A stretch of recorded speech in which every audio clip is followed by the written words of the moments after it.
I think we became too successful as a protest movement.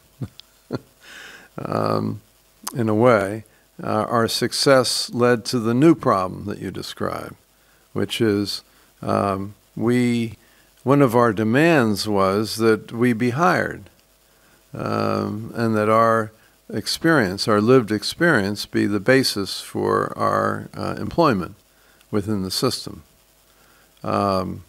And again, I think it started in the United States first. We had, in the 90s, Patricia Deegan wrote very well about recovery.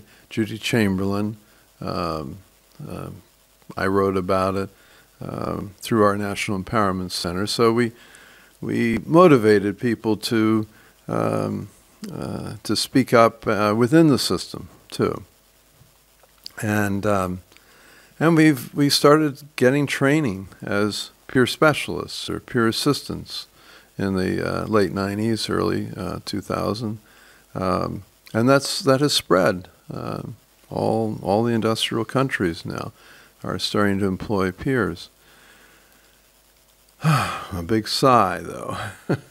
I sigh because, just as you describe, in every one of these settings, peers enter at low status, with low power, and are relegated to meaningless roles often, just assisting in procedures and approaches that we don't agree with in terms of our own recovery. Mm-hmm. So we've developed this recovery philosophy through our writings, and I was on the White House Commission for Mental Health in 2002 and 2003, and we said recovery should be the basis of the new transformed system. And temporarily, the system started to actually move for maybe until 2010, 2011. Our major government agency for mental health started to promote recovery, actually within the federal government and within our Veterans Administration, and at state levels in California and Illinois, various large states started to say recovery should be the goal. And then there was backlash. The backlash, the reaction against, the resistance by the status quo grew stronger and stronger. And it's been showing up in the last couple of years. One way is that peers are hired, but they have to work like clinicians. That's backlash. Initially, we actually had peer-run organizations that we ran the organizations ourselves. Mm-hmm. This is seen as not possible, that we can't run our own, because we come up with conclusions that people don't like. Like, you don't have to be on medicine for your whole life, or diagnosis is not the best way to describe these problems, or self-determination comes first. These ideas clash too much with the status quo, which is doctor knows best.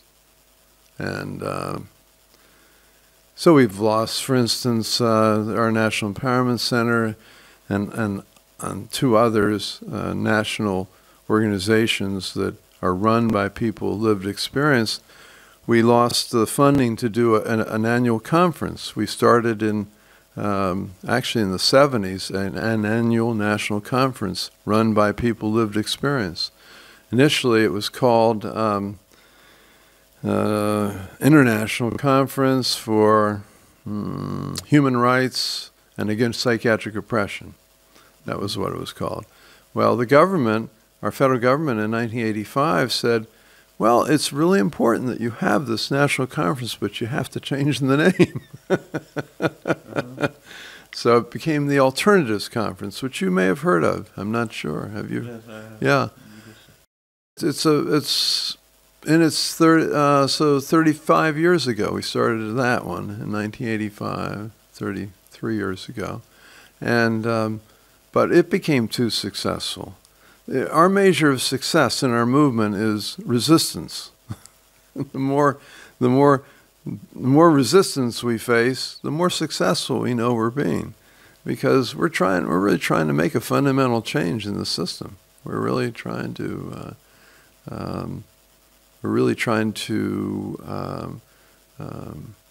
reverse the way the system works. And so last year they said they wouldn't fund it anymore. The federal government took away funding. It wasn't a lot of funding, but it was $130,000 US, which is a fair amount of money, even in the U.S. And it's a lot of money for our movement, because we operate like a underground economy almost. We do things on without hardly any money, but we need some money.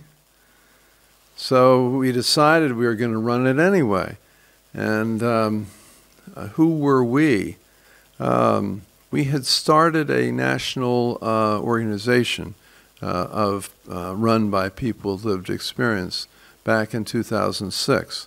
And I'm actually the chairperson of it's a National Coalition for Mental Health Recovery. And it's our national voice, really.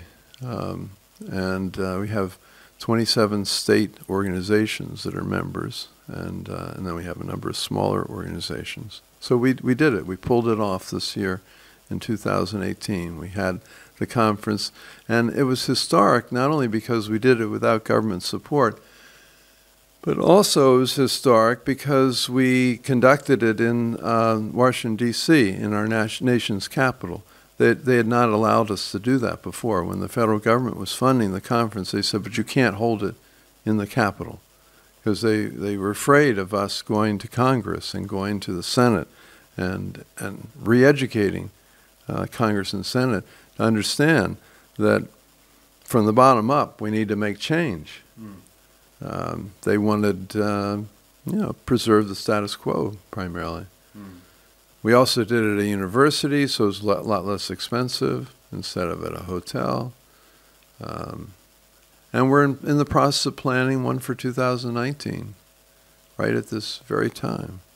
Maybe you'll be able to come.